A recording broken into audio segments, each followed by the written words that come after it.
Ayun guys, so good afternoon sa inyo.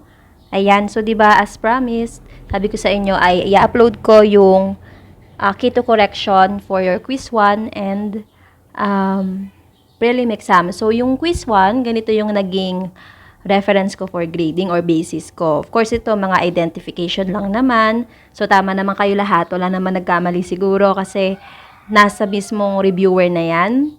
Ayan, so wala namang kaso 'yan. 1 point kung isang item lang yung tinatanong. And then here, enumeration. So, tama naman kayo lahat. And also, dito. Ang kumbaga, naging objective lang yung or naging subjective yung basis ko sa pag-grade is sa mga essay or sa mga part na Number 10, ayan, in your own words, explain the importance of soil mechanics in the subject bridge engineering. And also doon sa number 16. So guys, may mga ilan sa inyo na nag-enumerate lang sila. Hindi nila ni-relate how each can affect the soil formation. So guys, kapag nilagay mo lang dyan yung tatlo na yan, di mo inirelate, ang point ko lang doon, 1 point each. So, kapag dinescribe mo, 2 points each. Kapag naman nirelate mo siya sa soil, ano yung effect niya sa soil, yun yung 3 points each. So, sayang ka agad guys, 15 points pa naman yan. So, ayun, baka kasi magtaka kayo, ang perfect ng sagot nyo dun sa part ng essay, pero dito kayo nagkamali. So, sayang, di ba? And then, ito naman, I think halos lahat naman kayo naka-perfect 3 points dito kasi i-explain mo lang na may advantage and disadvantages ng paggamit ng pile foundation. So, yun lang naman. So, dito guys, sa number 10, yung in your own words, explain the importance of soil mechanics in the subject bridge engineering. May mga mangilan-ngilan guys, no, na copy-paste lang talaga sila sa net. Kasi meron pang nakalagay na hyperlink. Ayan. So, syempre, meron akong basis doon. Kapag alam ko naman or madali namang malaman kung talagang galing sa'yo yung English mo eh. Madaling malaman kung ikaw mismo nag-construct. So, kapag nakita ko doon sa sagot mo na i-explain mong mabuti kung gaano ka-important ang soil mechanics sa bridge engineering in your own words, 'di ba? So mataas yung points mo, pero dun sa mga talagang halatang kinopy-paste lang, hindi man lang tinranslate sa sarili niyang words, medyo may minus 'yun, ha? Ayan, but I'm happy na maraming naka-perfect. And the lowest score yata is 43, hindi na rin masama kasi still naman 'yon, pasado naman 'yon, 'di ba? So, ayun. Okay? So, next naman guys, I will now discuss yung sa prelim exam ninyo. As of now, hindi ko pa siya na-check kasi I'm recording today, Friday today. I will release the result of your quizzes and exam. Hindi ko alam kung nakita nyo na, pero yung sa quiz ay may grade na kayo, na ilagay ko na sa blackboard. Hindi ko lang alam kung parang na-on ko na yung visibility niya sa inyo. But next week na mabibigay ko na yung grades niya sa prelim and quiz. So, ito naman guys for our prelim exam. Ayan. Sana yun. Wait lang ha. Okay. Sige. So, ayan. Eto, yung sa prelim exam nyo naman guys is quite lang naman siya. Nabigay ko naman lahat ng kailangan yung formula, di ba?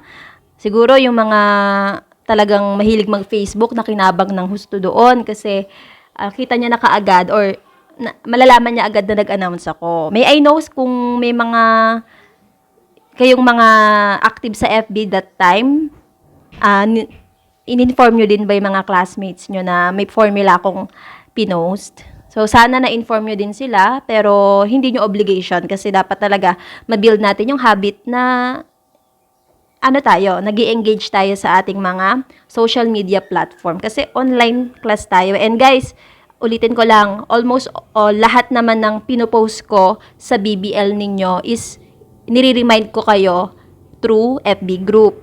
Kaya I think wala naman na sigurong reason the next time wala na dapat reason para hindi kayo ma-inform. Okay? So ito siya. Sorry. So, ko ba buburahin yon? Ayan. Okay. So, ito yung first problem. So, a 0.3 meter. Sorry sa mga manok, guys. OJT sila today. Oo. Kung kailan ako nag-record, saka sila nag-iingay. Kaninang, di pa ako nagsisimula, tahimik lang sila mga ses. Oo. So, a 0.3 meter square concrete pile 20 meter long is to be driven in a clayey soil as shown in the figure.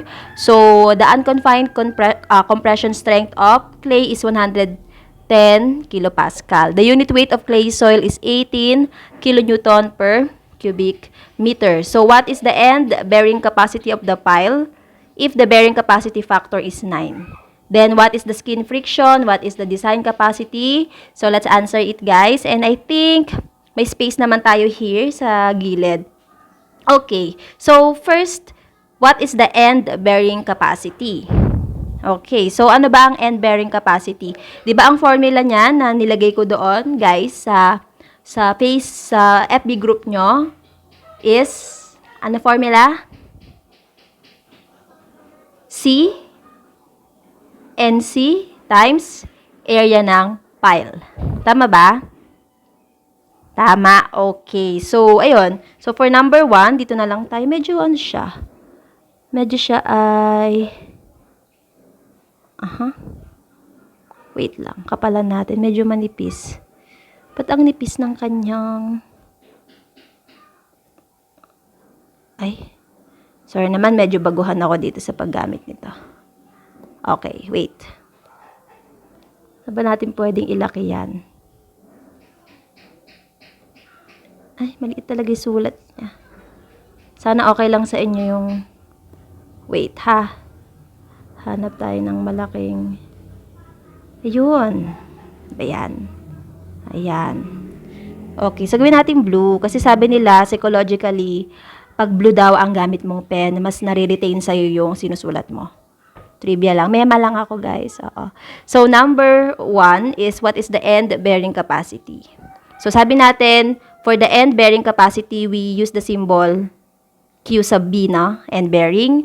Then, ang formula natin dyan is C NC times area ng pile. So, guys, since ako ay instructor sa review center, guys, if kahit di nyo tinatanong, from now on, I will parang show you the solution talaga na ginagamit sa board exam. Okay? Para ma-prepare na rin kayo. Kasi,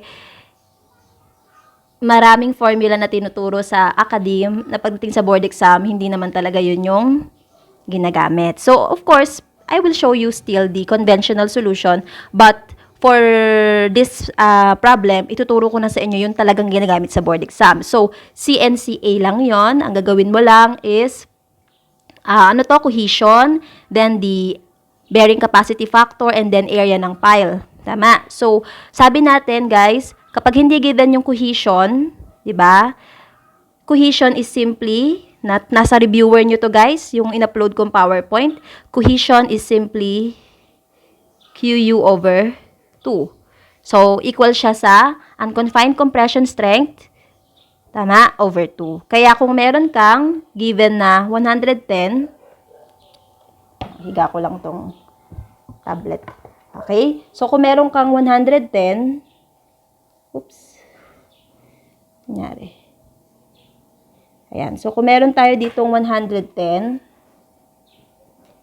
okay, divide mo lang sa 2. Therefore, this is 55 kPa. So, diretso tayo doon. So, we have 55 times yung NC natin, which is 9, times yung area ng pile. Guys, pag narinig mo yung word na 0.3 meter square, iba yon sa 0.3 square meter. Pag sinabing 0.3 square meter, area yon. But when we say 0.3 meter square, it is a square with 0.3 meter side. So, meaning, to get the area, you simply multiply 0.3 by 0.3, no? Tama ba? That's the area, or square mo na lang. So, that is your end bearing capacity. So, ano sagot natin, guys? So, sabayan nyo ko using your calculator para, ayan. So, I got here 44.55. Ay, nabubura.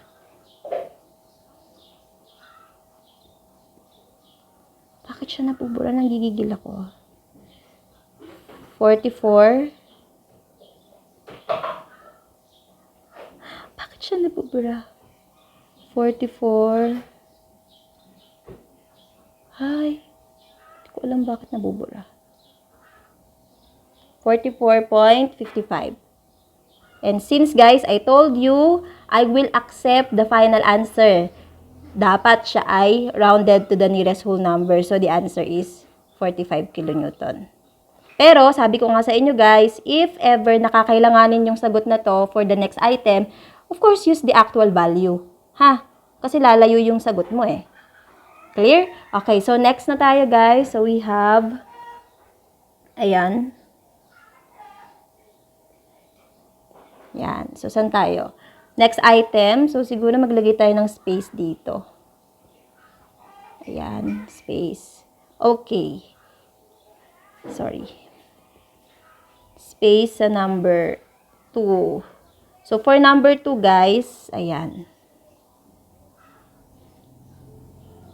What is the skin friction along the shape of the file if the frictional constant is 0.76? So, yung alpha, that is the frictional constant. So, when we say skin friction, guys, kasi diba, once na ang file is driven to the soil, it will resist to basic resisting forces. Or it will experience to resisting forces. Ano-ano yan, guys? Okay, let's make it realistic or i-apply natin in real life. Let's say this is the soil. Ayan, ito yung soil. Tapos, parang naglagay ka ng pile foundation. May bigat, may ina-exert na certain amount of force yung ano na yan, yung pile na to. Tama? But as you can see, since meron niyang ina-exert na allowable load, let's say, tama ba? In every action, there is an equal and opposite reaction. So, yung contact between the soil itself, tama, saka yung mismong pile, magka-create yun ng mga forces. Ano-ano yun? Ano-anong forces yung mag-a-act? Of course, tama ba? Kapag ang dalawang particle is nag-touch, no? Lalo na kung rough lang yung surface, there is a friction. So, may friction. That is, tinatawag natin siya as Q sub S. Diba? Q sub S, may friction. Nagkakaroon ng kiskisan yung soil saka yung paligid ng pile mo. Kaya diba, ang formula sa pagkuha ng skin friction is alpha C P L. You use the frictional constant, parang yun yung tawag sa kanya sa ibang books. And then, you get the perimeter, diba? Saka yung length niya. Kasi yun naman talaga yung kanyang tinatouch, di ba? Yung palibot, kumbaga parang yung lateral area niya. Nagigets nyo. Ngayon, another thing na nagre-resist doon sa pile is of course, kung saan siya huling soil tumama. May end bearing yon. May end bearing yon. So, ibig sabihin, yung contact surface na yan, nabibear yung soil. Kaya, lumalaban yung soil. So, meron siyang end bearing capacity. Kaya, ang Q allowable, di ba, is actually, you add QS and QB, but of course, tandaan ninyo, to get the load capacity, we always consider the factor of safety. Kaya si Q, hindi lang siya basta QB or QS plus QB. Hindi lang siya QS plus QB. Instead, you need to consider the factor of safety to make it safe, di ba? So, kaya yan guys, yung pag-compute ng capacity, design capacity. Design capacity yung Q na yan. So, ayun, dami kong kuda. So, let's answer yung talagang tinatanong dyan, which is the skin friction. Ayan. So, for the skin friction, guys, ayan, asan na yung blue? So, skin friction is alpha CPL. So, guys, what is the value of our alpha? 0.76. Then, ang C natin is 55. Okay. So, 0.76. Then, C is 55. Ano yung perimeter, guys, ng square? This is S. Perimeter niya is 4. S. Tama ba? 4 times point. Nabubura siya pag pinipindot. Point. Bakit nabubura? 0.3. So, minultiply natin yun na. Okay. Alpha CP. Then, yung length natin, guys. Ano yung length natin? 20. Ayun. So, the length is 20. Okay. Ayun. So, what's the answer for the skin friction? Skin friction is, ayan, 0.76 plus times 55, 4 times 0.3, then 20. Ayan. So, we got 1,003.2. Okay? So, 1,003.2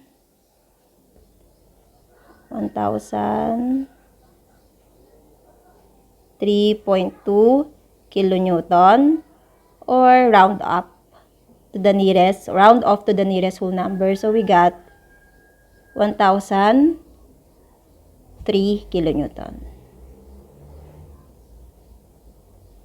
So, yan na siya, guys. Okay?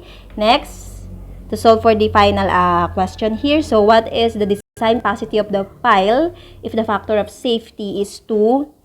Ayan. So, ang gagawin mo lang again, di ba, to solve for the design capacity. Nabanggit ko na yon, di ba?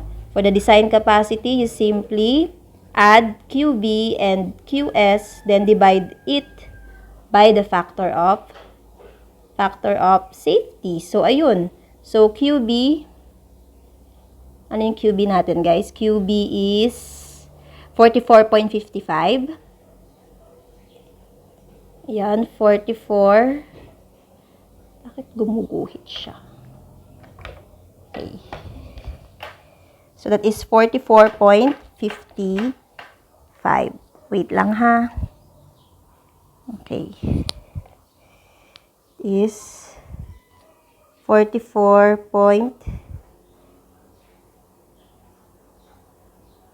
Nabubura siya.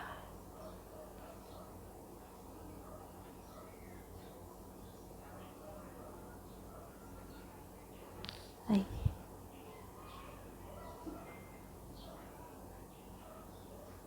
Yan. 44.55 plus QS. Ano QS natin? QS is 1,003. Okay, 1,003 divided by the factor of safety of 2. So, what is the design capacity? So, we have 44.55 plus 1,003 divided by 2.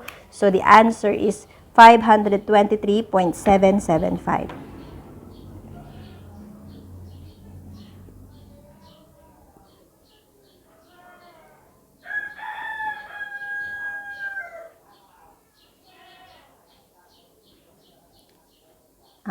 Kilonewton. And of course, guys, we will consider, or we will round it off to the nearest whole number. So, guys, minus 1 ka kaagad pag hindi ka sumunod sa sa rule ko na round off to the nearest whole number. So, that's the answer, guys. Tama naman, 524. So, let's proceed to the next item. So, a 0.36 meter square concrete pile is to be driven in a clay soil as shown in the figure. The design capacity of the pile is 360 kilonewton with a factor of safety of 2. The unconfined compression strength of clay is 111 kilopascal and the unit weight of clay soil is 18.3 kilonewton per cubic meter. So, we are asked for the end bearing capacity of the pile if NC is 9. So, for this matter, guys, masasolve naman natin siya. Kasi, given naman yung mga kakailanganin to solve for this one, no? Ayan. So, for the end bearing capacity, so we know that end bearing capacity is simply C NC times area of the pile. So, diretso ko na, guys, ha? Diba ang C natin is QU over 2. Tama? QU over 2. And may QU tayo doon. Ang QU mo is 111. So, di ba sabi natin, guys, once na given yung QU, yan, You simply divide the, you simply divide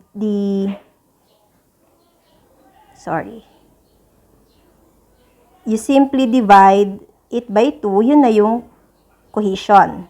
Clear? So, ayun, diretso ko na dito ha, divide ko na siya ng 2. So, 111 over 2, that is the cohesion.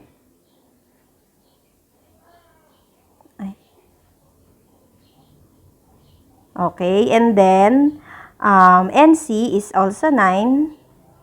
And then, area ng pile natin, guys, is, di ba ang area ng pile is 0.3 meter square din. So, 0.3 yung side niya, ibig sabihin. Tama ba? Check ko lang. Ay, 0.36 meter square pala. So, sorry. So, ayun. 0.36 squared. Ayun. So, the end bearing capacity of the soil or of the pile is over 2 times 9 times 0.36 squared. Okay, so we got 64.7352 kilonewton, or that is 65 for your final answer. Okay, so next, number 5. What is the skin friction along the shaft of the pile? So as you can see, guys, di ba important ang length to solve for the skin friction, since skin friction is alpha CPL, but then we don't have L yet. That is why, good news, given naman yung kanyang capacity, so we can use the formula for capacity, then unknown or masosolve mo yung skin friction from there. So, ayun. Sige. So, we have, okay, Q is equal to QB plus, QB plus QS is over factor of safety. Tama? And may given tayo na Q, which is, ano Q natin, guys? Q is 360. Tapos yung na-compute natin na QB is, ayun, 64.7352. So, ayun. So, we have 360 is equal to QB, which is 64.7352. 7352, yan. Tama, no? And then, plus QS all over the factor of safety, which is, in this problem, sabi 2. Tama ba? Check ko lang ulit. 2, ayan. So, from there, masasolve mo si QS. Parang ship solve ka lang, di ba? Yan. So, ilan yan? So, 360.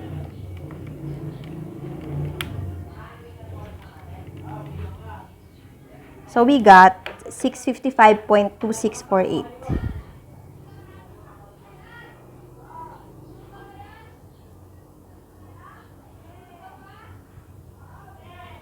Yan. Or, again, you should round it off. So, we have 655 kilonewtons. Sana perfect kayo lahat, ha? So, di ko pa alam. Checkan ko pa lang siya next week. Siguro Monday. Ayan. And next, number 6, what is the minimum length of the pile if the frictional constant alpha is equal to 0.76? So, guys, siguro by midterm ninyo, I'll make it na lang na naka-BBL na lang. Yung talagang sasagutan nyo siya, tapos si BBL na yung mag-check. Pero, i-double check ko pa din kasi minsan, si BBL is maarte siya sa sagot. Di ba? Nagkamali ka lang ng rounding off, konting-konti lang, mali na kaagad. So, ayun. Pero for this, since bago lang ako, hindi pa ako ganun kagamay sa BBL. Kasi sa review center namin, hindi naman BBL ang gamit. We use MS Teams lang doon sa review center namin sa online. But here, different setup siya. Naninibago pa ako sa BBL, kaya yung mga exam ninyo, napansin ninyo, nag-upload lang ako ng Word file, tapos i-upload nyo lang di sagot. Which is hassle siya, pero sure naman ako na talagang makikita ko yung sagot nyo at matcheckan ko ng point basis ko, di ba? Hindi parang kumbaga mano-mano yung mangyayari. So, ganun, no? Ayun, so what is the minimum length of the pile? So, for the minimum length of the pile, guys, since na-compute mo na yung QS or the skin friction, dun ka magmumula. So, di ba we know that skin friction is equal to alpha CPL. So, may QS ka na, which is 655.2648, di ba?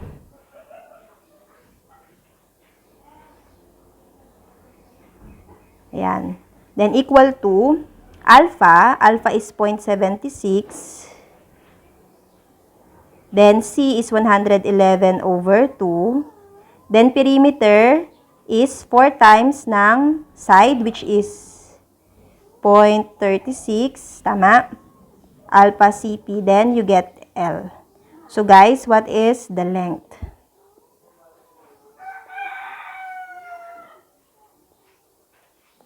Okay, so the length is, ayun, so 655.2648. Okay? Okay.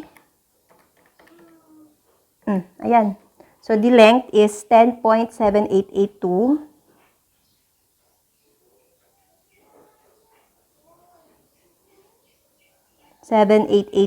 meters, or that is rounded off 11 meters. Okay?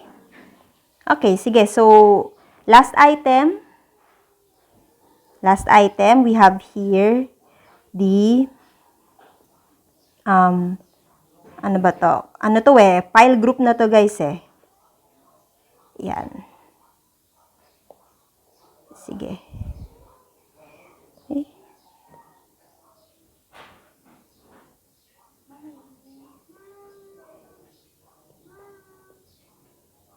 Ganun. Wait lang. Yan. So, ito siya.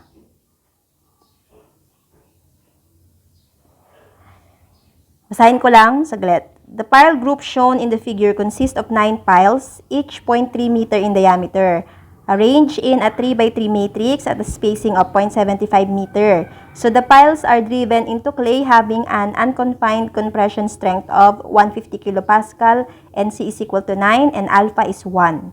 Okay, so ito, pile group ito. So, pag pile group, in-upload or pinost ko din sa FB group natin, yung formula, di ba? Halos same lang din. Magkakaiba lang tayo sa saan ba? Sa sense na by group siya. Kumbaga, sama-sama yung mga piles na magre-resist, di ba? So, for number 7, what is the capacity of the pile group based on individual pile failure using a factor of safety of 3? Ayan. So, individual, no? Sabi dito. So, single pile failure mode yung tinatanong dito. So, sabi natin, guys, pag single pile yan, same formula nung kanina, pero ita-times mo kung ilang piles siya. Diba? So, let's see. We know that the capacity, ayan. Saan na yung ano ko? Ayan. So, we know that the capacity Q is equal sa, ayan. Diba? QB plus QS over factor of safety. Tapos later on, imumultiply natin siya sa kung gaano kadami yung piles. Diba? Diba ganun siya? Sige. So, solve na natin yung QB ng isang pile. 1 pile lang to ha, yung kinukonsider muna natin. Ay, ba't nabubura siya? Ayan.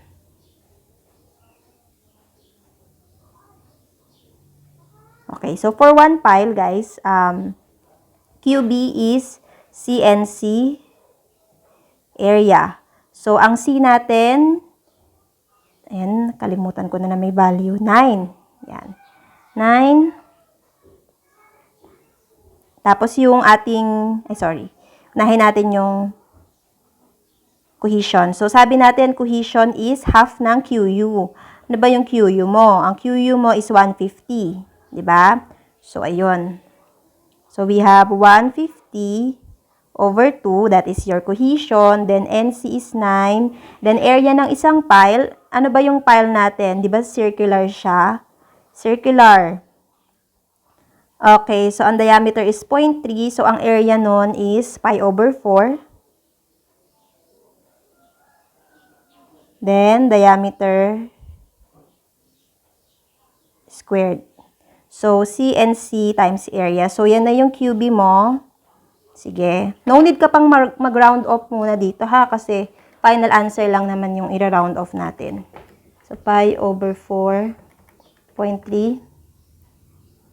Okay, C and C, pi over 4 squared. Okay, so this is, hindi ako, pagka fractional, hindi ko na siya inaano. Pero feeling ko nag-ano kayo dito. Sinagutan nyo siya ng naka-decimal. Sige, i-decimal ko na lang. Okay, so guys, masanay kayo ha. Pagka nagsasagot tayo, kahit sa board exam, make it 4 decimal places lagi. 7, 1, 2, 9. So, yan. Yan na yung na-compute nating QB. And then, for QS, isang pile lang din. Okay. So, we have alpha, C, P, L. So, ang alpha natin is 1. Diba? Then, ang C natin is QU over 2. Then, perimeter. Ano perimeter ng circle? Perimeter of circle, guys, pi. Tama? Pi times diameter. Circle siya eh. Pi d. Tama ba? Okay, pi times 0.3. Then, length ng pile natin is ilan? 12. Tama ba? 12. Ayan. Okay. So, ayun. Alpha CPL. So, we have pi d times 12. Okay, so we have 270 pi, or this is 848.2300. Ayun na. Sorry. Yan. So, sige. Ayun.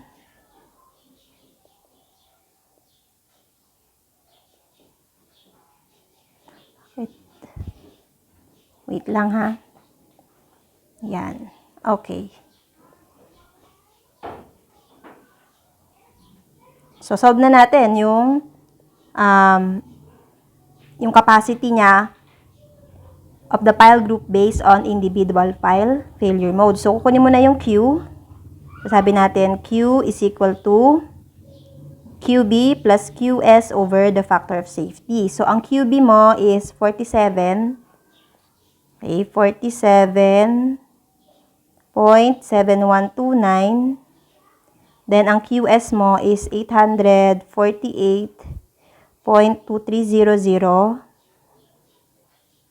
Yan, over the factor of safety. What is the factor of safety? So, we got, the factor of safety. Ayun, 3. 3 daw siya. So, ayun. Okay, so what is Q? Q is 47.7129 plus 848.2300 over 3.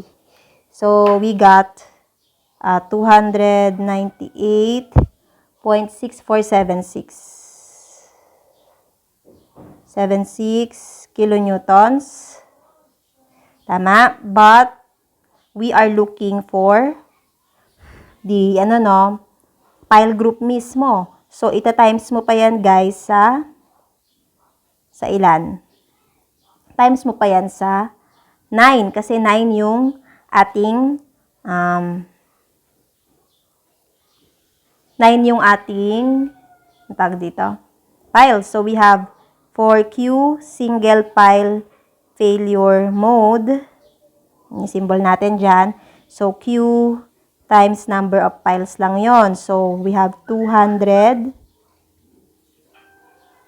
We have 298.6476 times 9. O, times 9. Times 9. So, we got 2,687.8284 kilonewtons. But, I will accept the final answer should be 2688.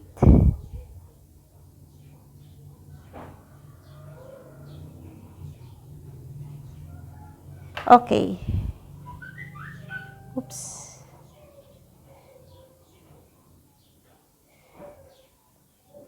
Ayan. Okay? 2688. So, tama ba? Yan. Next. Number 8. What is the capacity of the pile group based on block failure using a factor of safety of 3? So, block failure mode na siya, guys. O, tandaan nyo ha. Pag block yung pinag-uusapan, ay kukonsider mo yung block na to.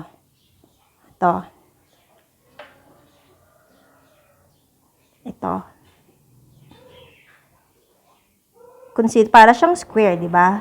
So, kung block yan, guys, tama ba, ang mangyayari is, pwede natin siyang gawan ng formula, di ba? So, ang gagamitin mo is area ng block saka perimeter ng block. Area ng block for the end bearing capacity, then perimeter ng block for the skin friction. So, ayun. Sige. So, ano ba yung magiging dimension nito? Of course, kung titingnan mo, meron kang, meron ka ditong, ayan, ganyan, di ba? Okay. Dito. Ayun.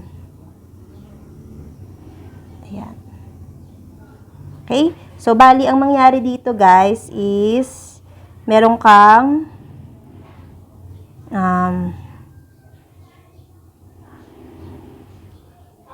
ilan yan? Spacing yung ano ba tinatanong doon? Based on block failure mode, no? So, bali, ang mangyari dito, guys, ano yung magiging, ano niya? Magiging, dito? Dimension. So, of course, meron kang, ano dito, di ba? Sorry, na-atching ako, guys. Wait.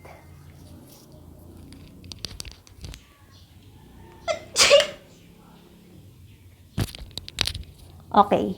Sige. So, ito ay, ano na siya, no? 1.5. Tama. Tapos, itong natira dito, tig-kalahati ng circle. So, ito ay d over 2, tapos ito ay d over 2. Siyempre, ganun din to. Tama ba? Same lang sila kasi magiging square lang naman yan. Kaya, ang dimension natin is 1.5. So, dimension natin is, 1.5 plus d. Tama ba? Yun yung side ng ating square block. Clear? Ayan. So, 1.5 plus d. So, yun nalagay na natin dito. Based on, block failure. So, sabi natin, pag block failure mode, diretso na to, diba? Ano lang yon? QB plus QS over 2. Wherein itong dalawa na to, QB and ba't 2? Factor of safety yan. QB plus QS over factor of safety. Wherein si QB saka si QS, guys, dapat ang gagamitin mo is area and perimeter ng block. Okay? Sige, so, block na to, ha?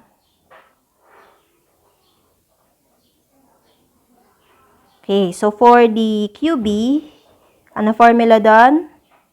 CNCA. Guys, may nagtanong sa inyo, di ba dapat may multiplier pa to na 1.3 kapag ka case 2, spacing is less than 3 times ng diameter. But guys, no, in actual board exam, we don't use that. No, sa board exam, ang lumalabas lang lagi is laging less than yung spacing sa 3 times ng diameter. Kaya parang ino-orient ko na kayo. Hindi yun na kailangan tandaan yun. Ha? Pagka board exam na, malilimit down na natin yung mga formula na hindi naman nangyayari sa totoong buhay yung ganitong case. Kaya hindi mo na kailangan gamitin yung formula ni ano ba yun? Mga French na pangalan. Alam nyo ba yun? Basta, yun. Medyo, ano sila? Masakit sa brain, di ba? So, ayun. So, area to ng block, ha? Okay, so diretsyo na tayo. Ang C natin is 150 over 2. Tapos, ang NC natin is 9. Tapos, ang area ng ating block is, ano area? Ano yun? 1.5 plus diameter, di ba? Plus diameter square. Ito yun, no? Nalala nyo to? Yun yung dimension niya, di ba? Parehong 1.5 plus D yung side na to.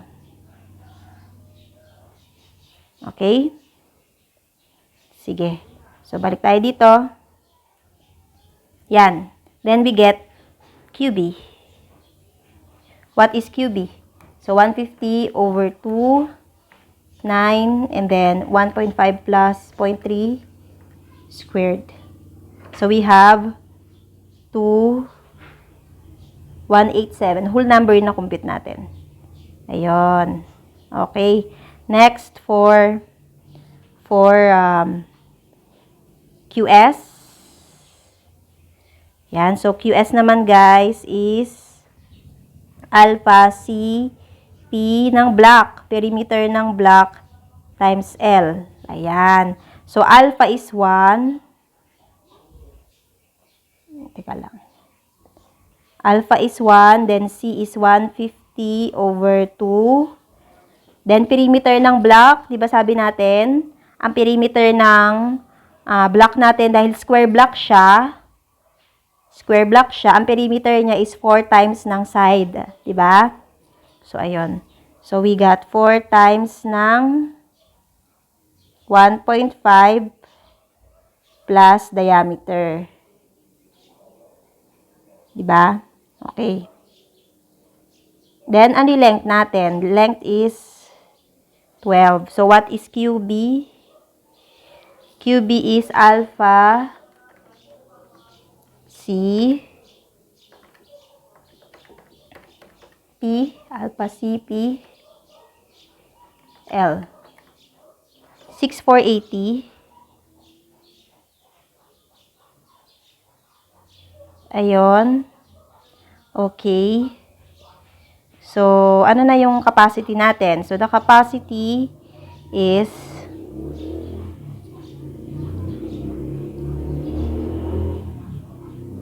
Q block failure mode na to, no?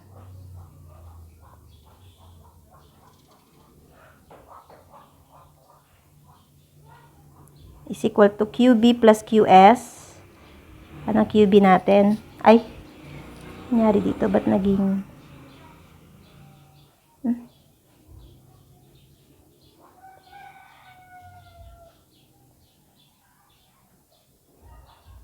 Yan. So, we have QB plus QS over the factor of safety. So, ang factor of safety daw is 3 din. Ayun. So, what is Q? Block failure mode.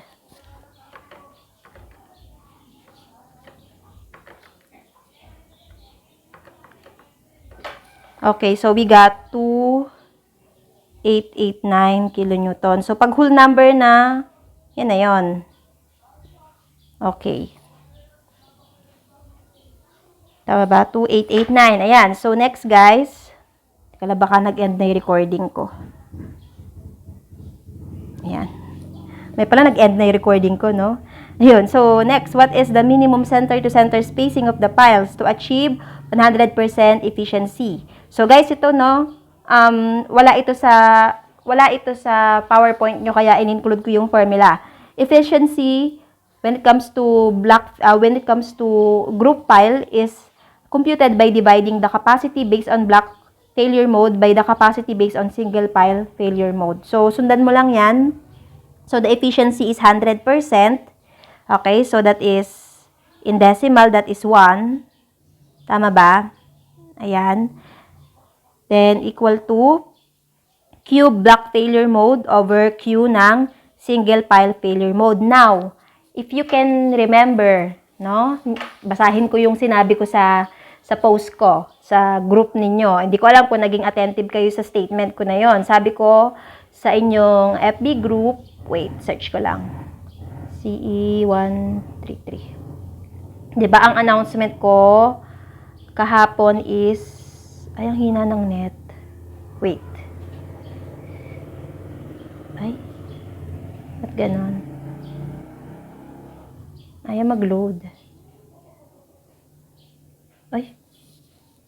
Bakit palpak si Converge ngayon? Ayan. So, ito siya, guys. Ayan. So, sabi ko doon, di ba, nag-post ako about sa prelim exam tip. Sabi ko doon, note sa dulo. When the efficiency is given, the value for QSPFM or Q single file failure mode is the same, but the value for Q of the block failure mode changes. So, meaning, guys, dito, no, di ba, ito yung formula niya. Magbabago yung QBFM. Pero yung QSPFM, same lang. Uy, okay lang doon? So, kopyahin ko lang yung na-solve natin sa single file. Kasi guys, kahit computein mo yan, dahil single file failure mode, hindi naman kinukonsider doon ng spacing. Again, di ba pag single file failure mode, hindi naman kasama sa computation ng spacing? Uy, tama ba? So, walang effect. Kahit na sabihin ang efficiency is ganito, ganyan, walang effect ang efficiency pagdating sa single file failure mode. Pero pagka block failure mode, may factor ang spacing doon. Uy, tama ba? Ayun o, i-consider mo siya kasi sa area ka ng block, saka sa perimeter ka ng block magbe-base. Therefore, affected ang block failure mode, which is why, in this formula, let mo lang to as, kasi magbabago yan, ito ang same pa din. So, 2, ano sagot natin kanina dito? Kopyahin mo lang yon, yung 2687.8284. 2687.8284. 2687.8284. Yan. So, from there, masasolve mo yung QBFM. At syempre, iba na yung value niya. Yan. So, same. Yan. Efficiency is 100%. So, this is, 2687.8284. Tapos, ililet mo lang yan.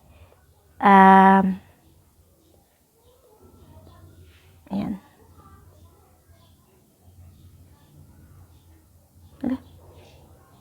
Ba't ayaw musog? Ayan.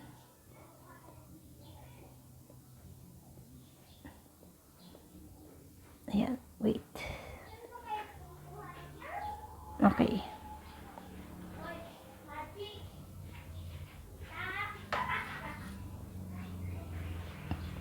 Ayun. So, dito guys, since we know that Q block failure mode,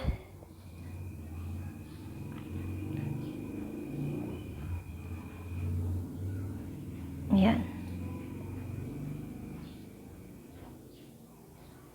Saan yung pangsulat ko? Q block failure mode is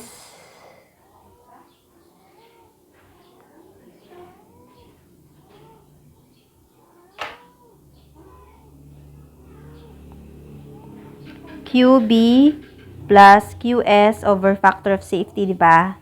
Okay, so ang gagawin natin, kunin natin si QB ng naka-block. Ayan. So, for QB, we have C and C area ng block. But take note ha, in solving for the area of the block, diba, we learned kanina na kung ito yung matrix mo, diba?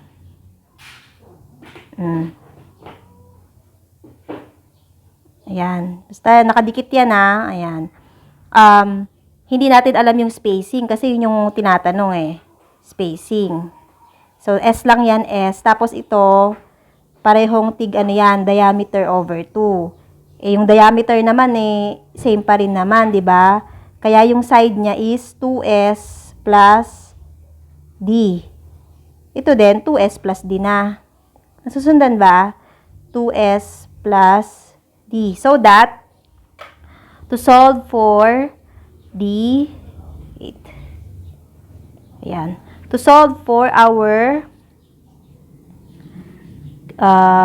QB, naka-in-term siya sa spacing. So, C natin is 150 over 2. Tama ba? And C natin is 9. Then, area ng block is 2S plus diameter squared. Uy, nasusundan nyo ba? O, ayan. Kaya, ilet lang natin siya na naka-in-term sa S. So, this is 75 times 9. This is 675. Then, 2S plus 0.3 squared. So, ayan yung QB mo. Then, let's solve for QS in terms of spacing as well. Ayan.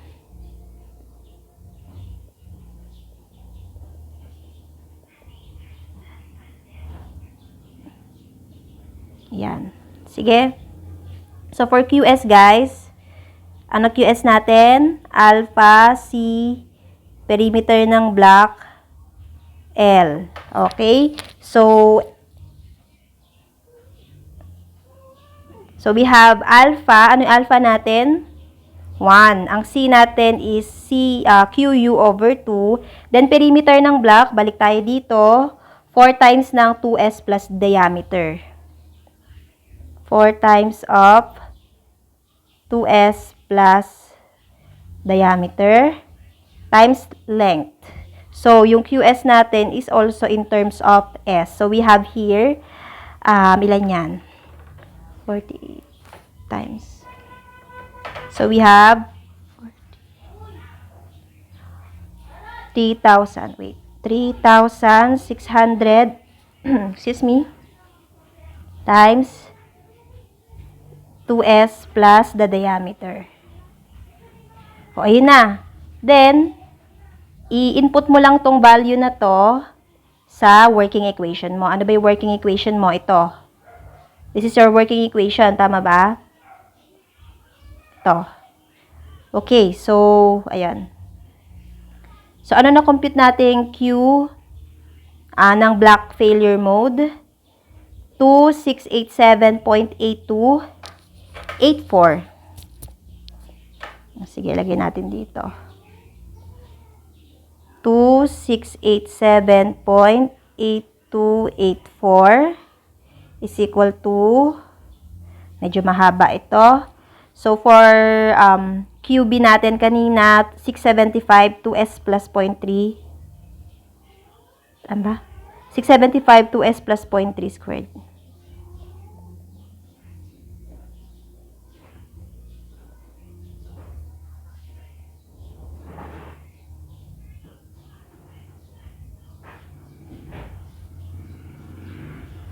Tapos, yung QS natin, 36 times 2S plus 0.3.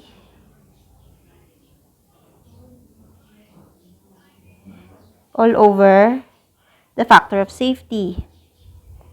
Ano po ang factor of safety natin? 3.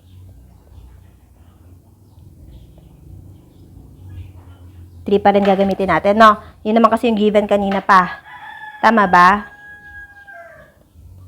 Wait, balikan natin. Ayun, all along yun naman yung given. So, 3 pa din yung FS, factor of safety natin. Ngayon, so, input mo na sa calculator. So, wait lang. Kunin ko lang yung calcu ko na may shift solve. Para mabilis. Wait lang.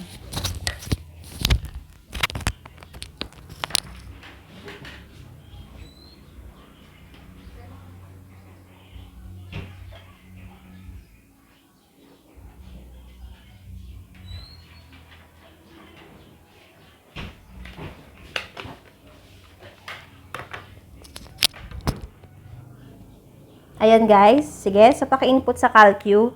268.8284 is equal to 675 2 s plus 0.3 squared plus 36 2s plus 0.3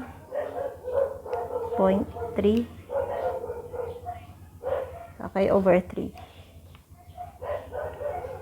Okay. So, ano ang S natin dito? Yan.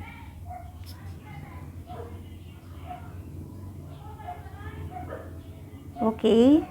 So, ano yung sagot? So, guys, as you can see, ang sagot ko dito nilagay is yung yung dito, yung hindi naka-round up to the nearest whole number, but I will accept, ang dapat sagot dito is 1.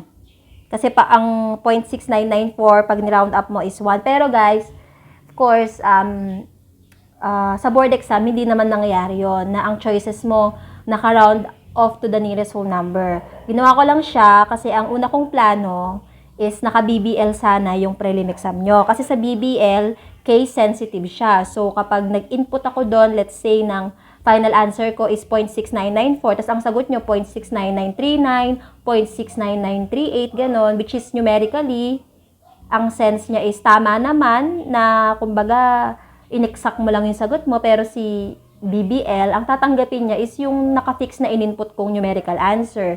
Yun sana gagawin ko, kaya, in-instruct ko kayo na i-round off nyo to the nearest whole number para uniform kayo ng sagot. Nagets yung point ko. So, here, we got the answer 0.6994 meter, or dapat sa final answer nyo nakalagay 1, ha? Sundin natin yung rule ko na sinabi. Ayan. So, that's it, guys. That's your solution for the prelim exam. I hope may natutunan kayo for this session. So, see you for the midterm discussion natin next week. So, bye-bye!